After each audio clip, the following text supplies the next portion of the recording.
pengharapanku dan pengharapanmu. Salam kasih karunia dari Tuhan kita Yesus Kristus. Saudara memikirkan tentang pengharapan, maka hanya orang yang sadar bahwa dia sedang berada dalam kesulitan, maka pengharapan akan menjadi sebuah kebutuhan yang besar. Pemikiran selanjutnya adalah orang akan memiliki pengharapan, sekalipun itu mungkin kecil memang, ketika dia tahu bahwa masih ada harapan untuk memperoleh yang dia inginkan. Orang akan rela mengeluarkan uang sebanyak yang dia bisa dalam pengobatan ketika dia memiliki pengharapan akan kesembuhan.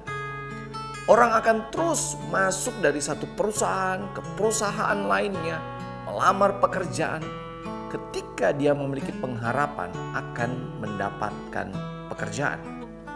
Seorang suami atau istri akan terus berjuang, sabar dan mengampuni ketika dia memiliki pengharapan akan keutuhan sebuah rumah tangga.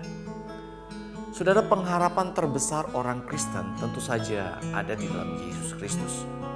Bagaimana tidak, saudara? Manusia yang harusnya dihukum dalam penghukuman kekal oleh Allah karena dosa telah mendapatkan pengharapan keselamatan di dalam Yesus yang telah datang ke dalam dunia. Yesus rela mati secara terkutuk demi menanggung seluruh dosa manusia. Tidak ada masalah dan pergumulan yang lebih berat daripada dosa yang mengikat dan menyeret manusia. Tetapi ini telah Allah selesaikan. Manusia telah dibebaskan melalui karya pengorbanan Yesus Kristus. Saudara, inilah yang menjadi dasar pengharapan bagi kita untuk menjalani hidup ini. Memang berat, saudara, menjalani hidup ini. Sulit, penuh tantangan. Belum lagi berbagai cobaan. Dalam rumah tangga, dalam keluarga, dalam pekerjaan, dalam studi. Berpikir masa depan, masalah ekonomi. Ada banyak hal, saudara, yang sangat berat dalam hidup ini. Tetapi pengharapan yang kita miliki di dalam Yesus Kristus tidak akan mungkin mengecewakan kita. Saudara, perhatikan firman Tuhan di dalam Roma pasal 8 ayat 32 yang datang melalui Rasul Paulus. Roma pasal 8 ayatnya yang ke-32.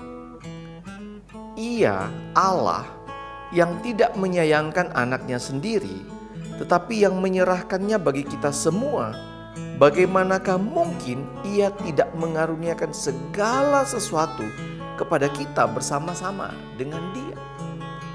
Nah, saudara, karena itu ada hal yang penting yang benar-benar harus kita kemudian pikirkan dalam kemudian menjalani hidup yang berpengharapan. Saudara, yang pertama yang penting adalah, sudahkah Anda menerima Yesus Kristus sebagai Tuhan dan Juru Selamat secara pribadi? Saudara, pengharapan di dalam Yesus hanya akan kita miliki kalau kita sungguh percaya kepadanya. Percaya akan kematian dan kebangkitannya. Percaya bahwa Yesus adalah Tuhan. Yang kedua, saudara, kalau Anda adalah seorang yang percaya, sudahkah Anda belajar untuk berserah sepenuhnya di dalam ketaatan dan kasih kepada Tuhan? Saudara, banyak orang Kristen yang tetap ingin mengatur hidupnya di luar Kristus. Hidup seperti ini tidak akan berhasil, saudara. Yesus berkata di dalam Yohanes pasal 15.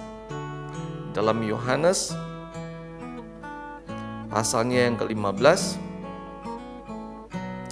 ayatnya yang kelima, di situ Yesus berkata, "Akulah pokok anggur dan kamulah ranting-rantingnya.